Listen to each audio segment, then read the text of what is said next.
Welcome back, everybody, to the Winner Circle. I'm here today with Kim Canning from Kaplan. She is VP of Strategic Partnerships, and they have just won a big awards for business for their all access, all access license. So Kim's here to tell us about it. So Kim, congratulations on the win. And why don't you give us a little bit of background about yourself and a little bit about background about Kaplan, which I think we all know about Kaplan these days. Yeah. So thank you so much. We're so excited to be a winner here. So proud of what we're doing with our all access product, with our all access strategy.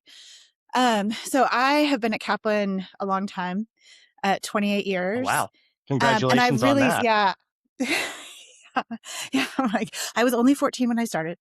Um, so when I think back about Kaplan, it feels like I haven't been working for the same company for 28 years. We are a company who has innovated throughout my 28 years. When I started at Kaplan, we were bricks and mortar, live classes, in-person classes, focus on test prep. And in that time, we've moved to online learning, obviously now incorporating AI in our learning, expanded our products, really thinking about how we can be best partners, in my case with universities, for our other teams who work in the corporate world. How can we really utilize our resources, we have such a breadth of products and resources for students. How can we utilize them to best fit our partners' needs and obviously, most importantly, our learners' needs? And Kaplan's been around Yeah. since how long? I mean, like I remember them from when I was about to go into college, doing test prep and everything else. And how long have they been around? How long's Kaplan been doing this? Yeah, so we're over 80 years strong. Stanley Kaplan started this company in the basement of his Brooklyn brownstone back in the day. And he really started it because we talk a lot about opportunity and equity. Um, he went to CCNY in New York. He was a product of the CUNY system.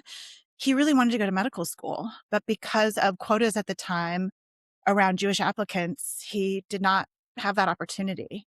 And so really the DNA of our company is around creating opportunity and access for students, regardless of your background, regardless of, where you live, what you come from.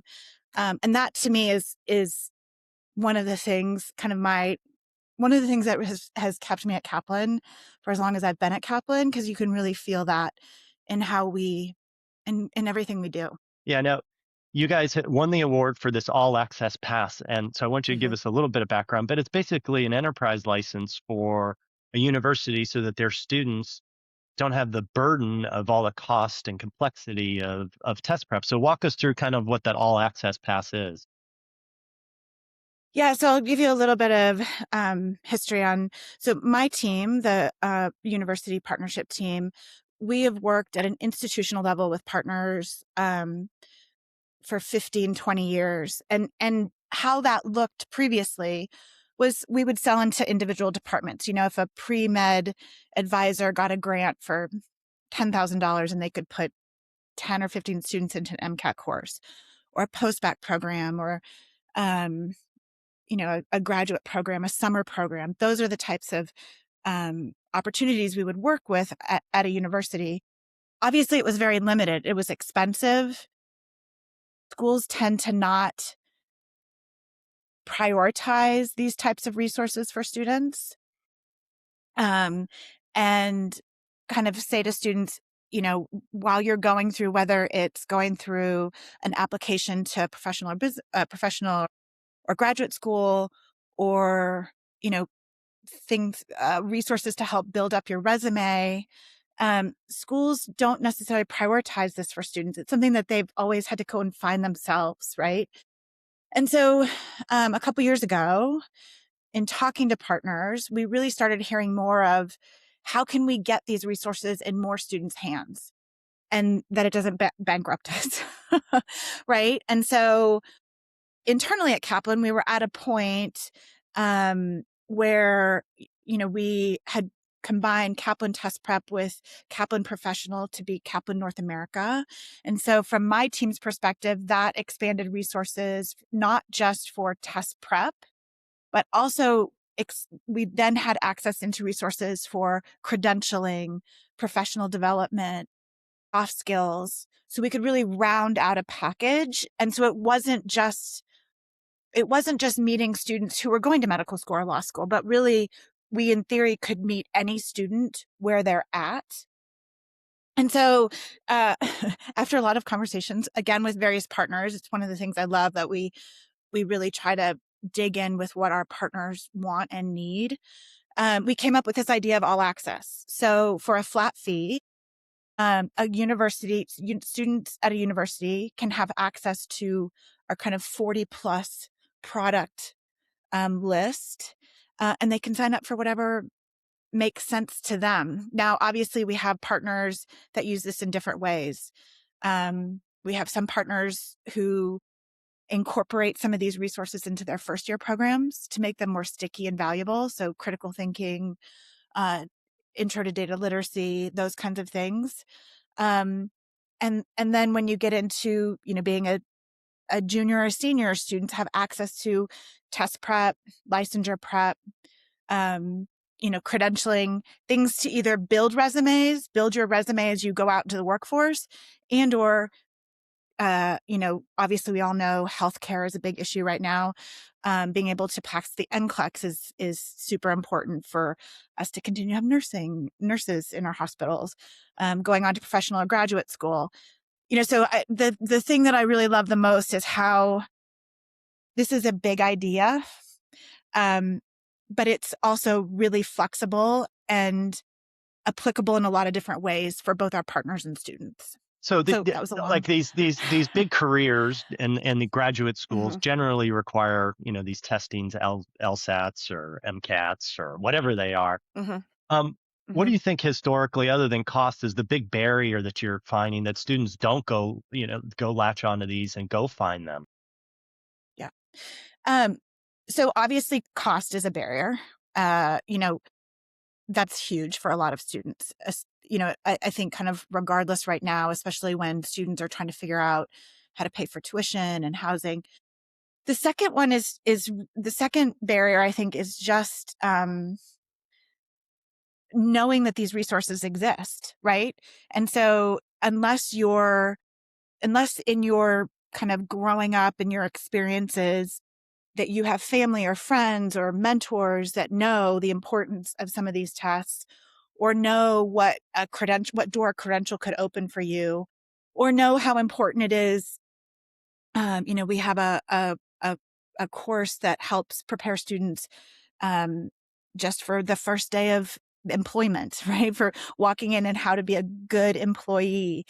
Unless you have, kind of all of that in your, what word am I looking for? Like in your sphere, you might not know that these opportunities can really help you as you're going through college.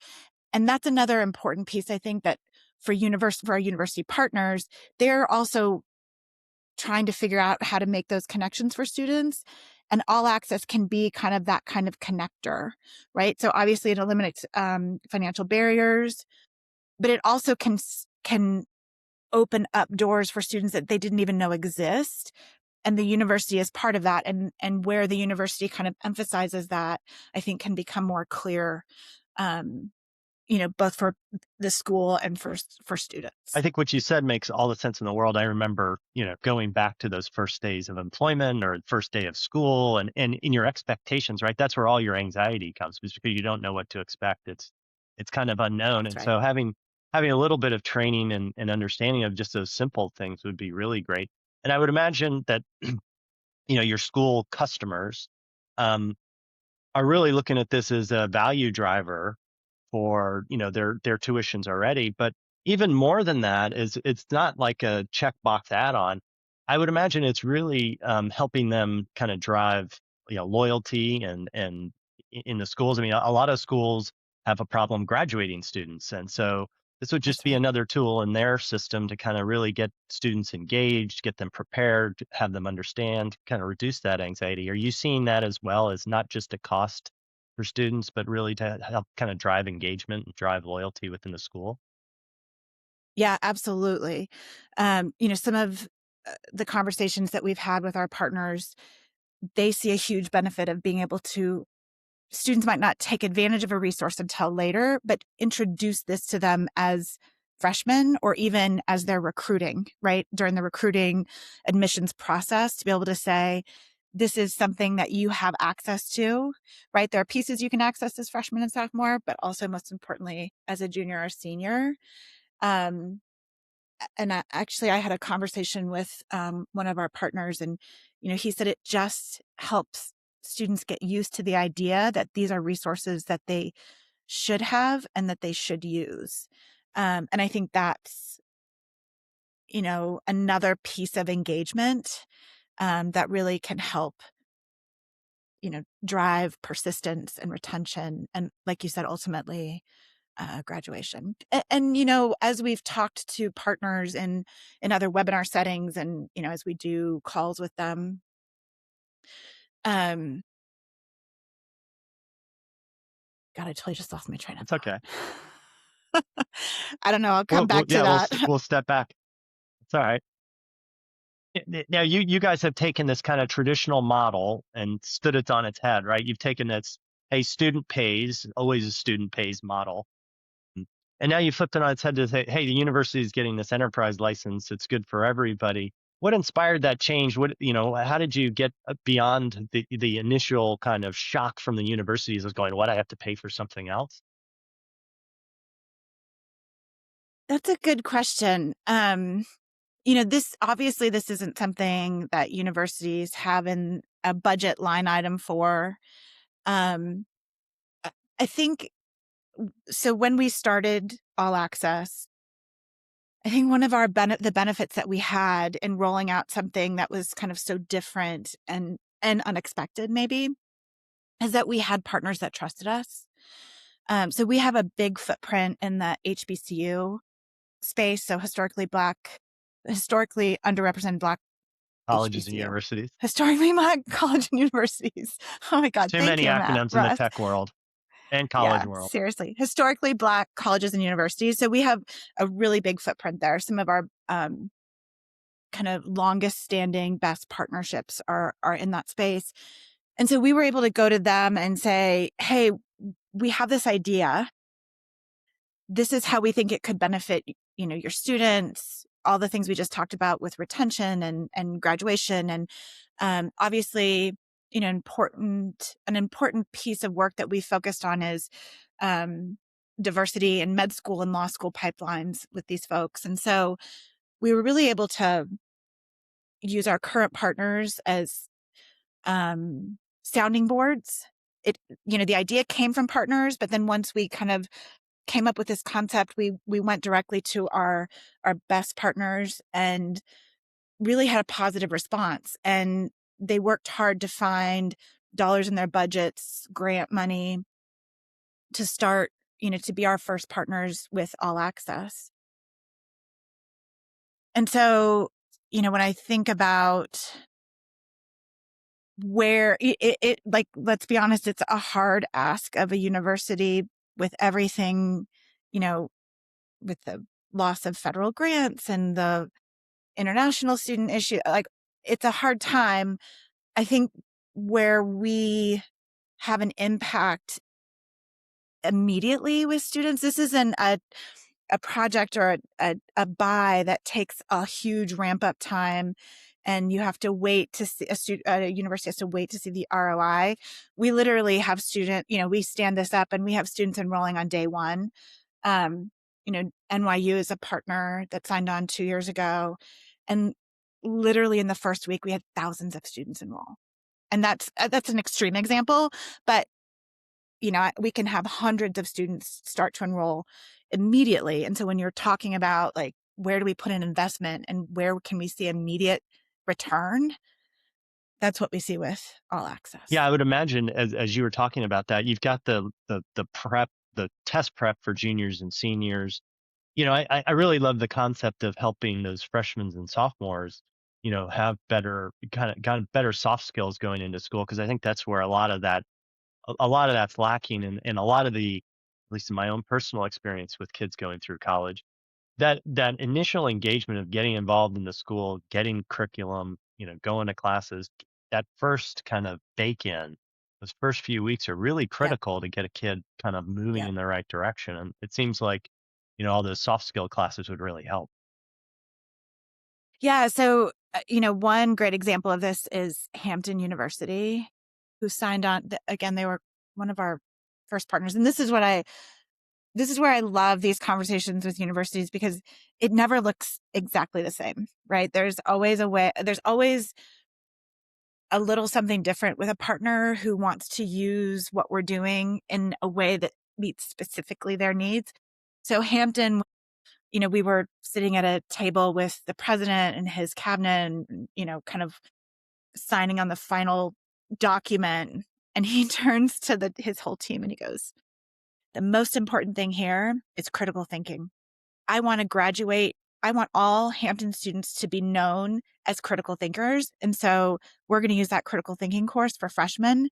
And I was just like, oh, this is like I can feel the goosebumps on my, this is exactly what we want to hear. And, when you think about that kind of engagement, and again, I mean, we've hit on this several times, but, um, you know, one, how schools can use these resources to fit their particular needs, but also engaging early, right? And then students can keep, knowing that, okay, I did this when I was freshman. I did this when I was sophomore. I'm going to do this other bigger thing. It kind of leads up to then culminating um, as a graduate, as a senior. We have another partner who they had just signed on as all access in the spring. And so they enrolled all their seniors in our career readiness program as kind of like a final, gift of like, take this as you go out into the world, which again is like, it's, it's pretty sweet for a student, to walk away with those kinds of resources. Yeah, absolutely. Well, I think you've touched on something that's really interesting to me is your Hampton University example of the president saying he needed critical thinking. It's it's those Mhm. small things in school that we often, I think, when we get out of school, we always look back and go, "I wish I would have learned that," or "I wish I learned." Critical thinking is definitely one of them. Organization, note taking, learning skills, all those basic stuff. Going into primary, secondary education were so important. I imagine they're important here too. Beyond just test prep, but even more so now as we get into this new AI world where, we're just at the very Yeah. beginning of it, when knowledge is known and accessible from your phone or, your earbuds or wherever, your glasses, wherever we're going to get information these days. Um, it's now not about knowing stuff. It's about thinking about it and critically applying it and, seeing the relevance of the current situation. So, these soft skills that universities typically haven't really taught and had courses in, this is when you guys could really shine, I imagine. Yeah. And, even before AI, we were hearing from advisors like in schools across the country. We don't see this skill. Like we want we want more students coming in with this. We initially created our critical thinking program. It was more specific to students taking the MCAT. Obviously, the MCAT is a hugely critical. It's based in critical. A lot of the standardized tests are the foundation is critical thinking. In particular, the MCAT course. I mean, the MCAT test. And so we were working with a program in Texas that had a couple hundred students and we could see from the data from our MCAT course that when it came to, there was a gap here. And so we created it was more specific, like I said. And then over the years, and again, this is why I think, um, I love the work that we do at Kaplan, over the years and hearing from different schools, oh, we really like, this is a gap. We need help here. We actually took that critical thinking course and made it test agnostic so that we could apply it to, anywhere from end of high school through end of college. Um, and so yeah, we've heard from partners for years that this was a gap, and to be able to now more fully support schools in making that a key piece. I say to partners, it does double duty. Obviously, it helps students as they move through college and into their lives, and then if they choose to take a standardized test or a licensure, it's supporting them in multiple ways. Yeah. So. What other kind of classwork or needs are you finding that, didn't exist or maybe weren't brought up before that are now being brought up more and more? So foundational work. We've had conversations with a lot of partners recently who have students coming in, and some of this is probably related back to COVID and when we went to test optional. Schools are having a hard time with students coming in on kind of all different levels with math and reading comprehension. Um, so we've had some conversations around schools about what could that look like for us to support students, um, be an additional layer of support there. uh, we kind of another interesting idea along that aspect is um, continuing to help fill the holes in the med school pipeline. So students, we typically think of freshman and sophomore science courses as being weeders. They weed out students. What can we do to keep them from being weeded out? And so thinking about how we can use kind of the content that we have to support students more specifically in sciences. And, again, that does double duty as well, because as we support that in their actual sciences classes, those are the pieces that they then need, to be successful in the MCAT as well. So, again, just like, kind of thinking outside the box with what these, where the challenges are with schools in ways that, we have the content, but we haven't had these conversations before, which, I think we're kind of agile enough to be able to turn those pieces into what schools need to be successful. Yeah. Now you've mentioned a few schools, Uh-huh. CUNY and Hampton. Uh, your nomination was about Illinois. Why don't you talk us a little bit Yeah. about the success you guys had in Illinois? Because that one was really more about equity than it was about anything else. Yeah. So a couple years ago, we got a phone call from, I didn't even know if it was for real. To be honest, it was so out of the blue, from a representative in Illinois, Representative LaShawn Ford. And he said, "Hey, so my daughter is a freshman at Howard, and she just sent me an email that said she has access to all sorts of test prep and the praxis, and she wants to be a teacher and she wants to go to law school, and it has all these things. And so how do I make this happen for all of our public school students in Illinois?" And we were like, "Wait, what?" Great call. um, yeah, great call. It was in December. Nobody, like, I think it was December 17th. Like, we were kind of like, "Wait, what? What's happening?" So, um, so we started talking to Rep Ford about what this could look like. It became they were able to write it into the budget, and so the state is supporting um, all access at 17 schools, so all 12 public universities, and then we have 5 kind of pilot college, community college schools. And so they have the full access to I think we're at 40 plus products for all access. We've saved students over $30 million. Thousands of students I think we're at 12,000 students, thousands of students that we've had go through it. And the governor has just written it into his budget, which is pretty Yeah, amazing. that's We're awesome. really Well, it's excited. awesome for the Yeah. students of Yeah. Illinois. I mean, it's an amazing resource when you have things like this. I remember having programs like this, and you tap into them, and it gives you that confidence. It gives you that boost that you need. And I know a lot of especially a lot of uh, college kids, even in today's day and age, are underrepresented. It's the first time they're going to college, and as you said, I know firsthand the COVID kids, as I call them, they are deficient. Yep. There are major Yep. deficiencies in education unless these kids powered on their own. There are major gaps in knowledge, and what a great way to allow people to close those gaps. Yeah. It's really a game changer to see this happen. You know, then to hear the feedback, obviously from students, right? I mean, obviously from students. And, we've done different tours around to campuses to talk to students. And, we have everything from I fell down on my bed crying when I heard I could access these resources. I didn't have to take a second job. I didn't know what I was going to do. I didn't think I could continue, like those kinds. Unbelievable, right?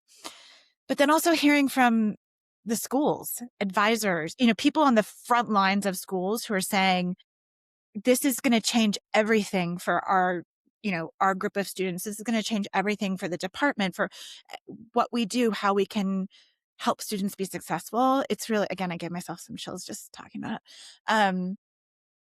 It's really to see it on this impact. We have probably, I think we're in the range of about 120 partners altogether across the United States.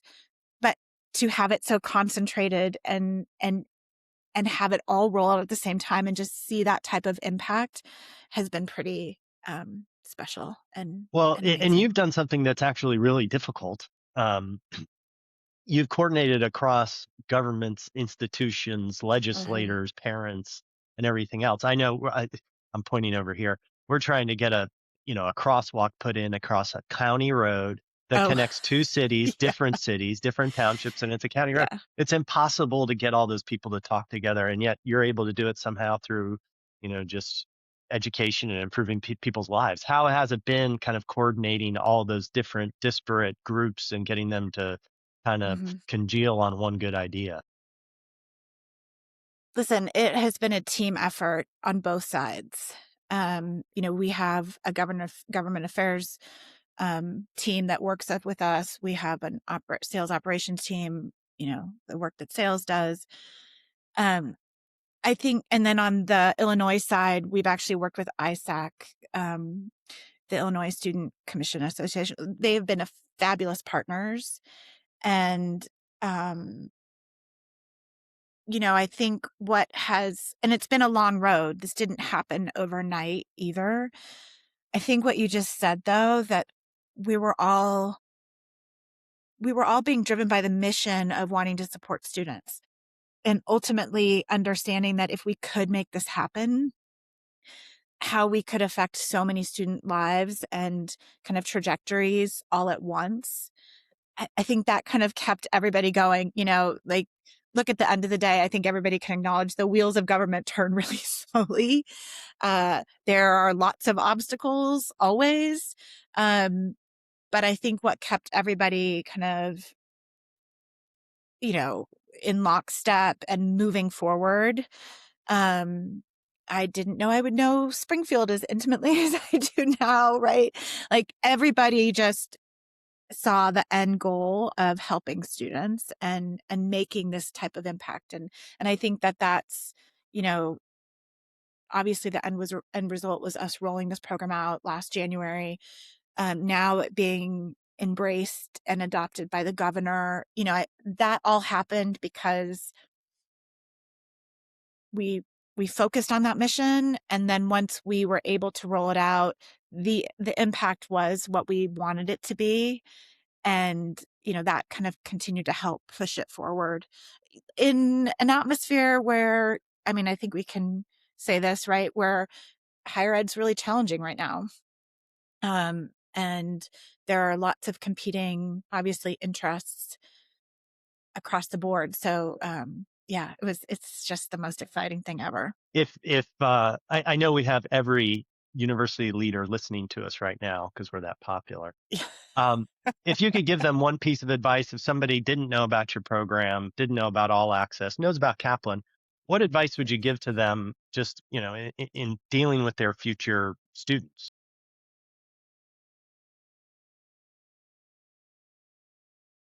I don't think there's one thing that will solve like the problem, there's not one magic bullet that solves challenges in higher ed. I do think that what we're doing is an important piece of the puzzle, and it's something that universities haven't considered in the past as under their purview. Um, and so to me, some of this is like thinking outside the box, right? Having to think about things from a slightly different angle and think about something that hasn't, it's not something schools have worried about in the past necessarily, right? But they ultimately have to worry about the outcome. And this can be a real piece of that, of solving retention, persistence, graduation rates, student satisfaction. We recently did a webinar around Gen X and like what their expectations are and how they want to personalize. And there's a lot of thought going into that. And I think a resource like All Access, again, helps universities and schools tailor experiences, right? Because that's what students are looking for, an experience that feels like it fits their own path. And those are the kinds of things I think universities need to be thinking about. And that's what we've been hearing, right? That's what they're trying to think about. It's going to take outside of the box thinking. It's going to take outside of the box solutions. And that's where I think All Access can fit in. But you really do have to think outside the box and think about what are alternative resources that we haven't considered before. Well, I think it's also very interesting that you're, selling an educational institution, an educational platform.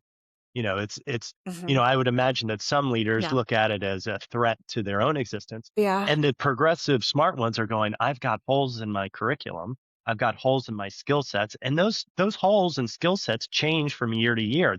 There's no way Yeah. you could keep up with that. So something like the all access platform, something like a platform like yours really makes sense for that kind of that ever changing student that's coming into these universities.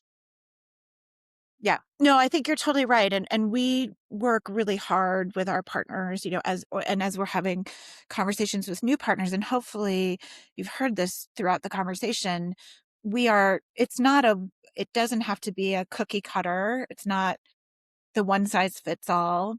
And we're not trying to replace professors or, advising centers, or we're not trying to replace. We're just trying to add on. We're trying to be a something that universities might not have an expertise in, right? That students still need. And so, to me, that's kind of the ultimate partnership here. How can we take what we have and really be thoughtful so that it isn't threatening, right? Yeah. Because obviously No, there's a lot of things that are right now. yeah. The progress, I imagine the real educational presidents, the ones that are in it for the kids are really looking at ways to improve the experience overall. And it seems like this is a great way to do it. Kim, this is a great conversation. I'm so excited for Kaplan and the all access. It makes all the sense in the world. I can't wait till my 15-year-old gets in there and we can have her going through Yeah. all the programs too. But Can't wait either. yeah, super interesting. Congratulations It's again on great. the win and all the success. Yeah. Thank you so much. Thanks for having me on. This was a great conversation.